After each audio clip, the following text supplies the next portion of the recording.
And the way that you should do it so that you don't go past the actual end of the buttonhole accidentally, you just put a pin in there. Oh, smart. And you put a pin in the other end.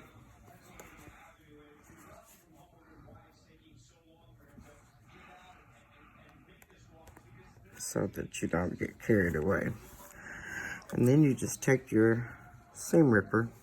Every sewing room should have one.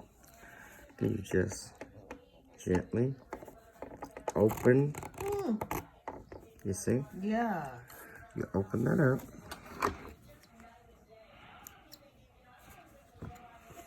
Take your pin out. You don't stick yourself.